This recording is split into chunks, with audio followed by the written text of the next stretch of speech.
So this quick video is going to discuss different theories of leadership as well as styles of leadership. And let's jump right in and talk about the theories of leadership. Here we have the trait theory, transformational theory, behavioral theory, contingency theory, invitational theory, and transactional theory. A couple of these I'm going to do a little bit differently. So let's jump right in. The trait theory of leadership says basically that there's a particular set of characteristics that determines a good leader, whether it's the personality, the charisma, the confidence. What the trait theory kind of insinuates is that leaders are born and not necessarily bred. Behavioral theory is based on what a good leader does or how a good leader behaves, and so a leader should behave according to how it affects those who are being led. So you can ask yourself several questions. Is being a tyrant an example of good leadership? Is being a pushover an example of good leadership? I would say no to each one of those. Does every situation that you face require fire and brimstone or a come to Jesus meeting? I would say no. And a good leader understands the different situations and how to lead in each different situation. All right. Let's talk about Kurt Lewin's 3 types of leadership styles. All right, and this is again connected to behavioral theory. So an autocratic leader is a type of leader that is basically a dictator. They make all the decisions. They don't consider or consult anyone else. And this type of leadership style has a high dependency on the leader, and that's bad because if something happens to the leader, then the organization that's being led is probably going to crumble. Democratic leadership is the type of leadership that I feel is most effective. It encourages decision making. It brings in other people's perspectives, and people feel necessary in a democratic style of leadership.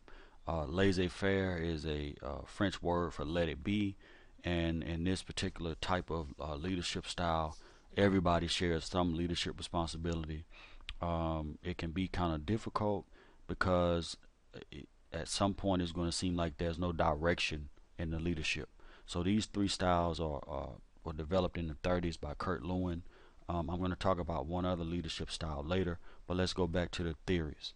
All right, so contingency theory says that the leadership or the style of leadership is contingent upon the situation. All right, so leadership is not necessarily a fixed set of characteristics, but leadership is based on what the situation dictates. It depends on many things. Might depend on the type of business or company or organization, the nature of necessary change. It might depend on what's normal or what's normally accepted within a particular organization, and so many different things may, help to shape this contingency theory of leadership. All right. Another theory is the power and influence theory, and so this particular theory asks what's the source of the leader's power, right? And there are 5 types of power. Two of them are from a personal characteristics of the leader, and 3 of them are from positional characteristics, right? So legitimate leadership means that those around you believe that you are the leader. I mean, they don't ask questions. This is kind of dicey because if something happens and your leadership comes into question, it's possible to lose your position or your leadership immediately if the perception of the people that you're leading changes about you. Reward leadership is based on being the one in power being able to give some type of incentive to the ones that's being led. That's also dangerous because when you run out of rewards, then people may not want to follow you anymore. Coercive leadership, very dangerous. It's derived from the potential for punishment of those who don't submit to your leadership. So it's basically leading by fear and intimidation, and that's not what you want. So let's talk about power and influence theory as it relates to personal characteristics. So expertise is a type of personal characteristic.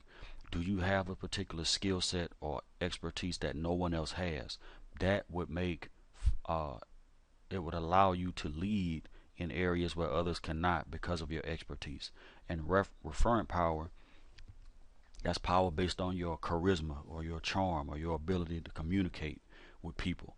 And so what you want as a leader is a mix of these things, not necessarily coercive or reward, but definitely you want to have an expertise so that people view you as the person that can lead.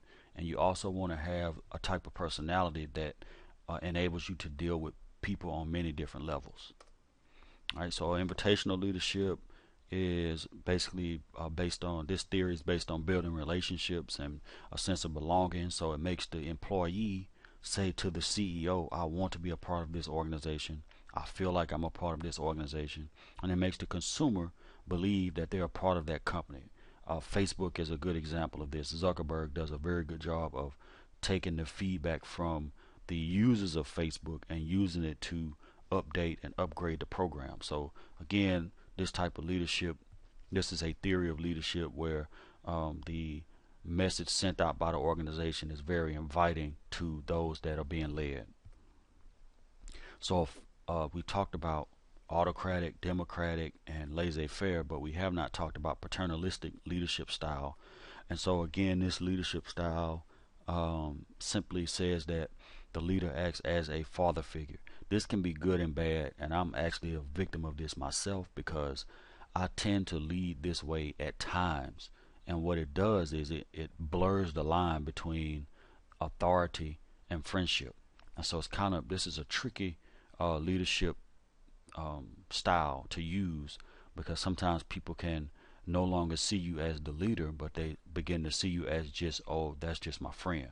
So normally this type of leadership style, the leader makes the decisions but may consult with other people, and the leader believes in the need to support those around him. So these are 10 characteristics of a leader. Right, number one, a leader has to have integrity. Right, you have to be able to stand on your word, and you have to be able to deal above board in all situations. You have to have vision and strategy, be able to think long term, be able to communicate with those that you're trying to lead. You need to be able to form relationships and not let those relationships cloud your leadership or your judgment, but be able to deal with different people on different levels. You have to be able to persuade people to adopt your line of thinking or your point of view. Be adaptable. Situations change, and if you use the same style of leadership all the time, that's not going to work. You also have to be team oriented and be willing to train other people. As a leader, people are going to look to you for guidance and for leadership. So you need to be willing to train others and develop others. Your decision-making skills have to be impeccable. You must use good judgment at all time and count the cost of what it's going to take for me to actually do what I'm setting out to do. And you need to be a planner. So hopefully this will supplement or suffice for the lecture that we missed on Monday. This coming Monday, we'll begin talking about critical thinking, and we're getting very close to the end of the semester. So and also on Monday, if you have any questions about your grade, we can discuss those as well. All right, thanks.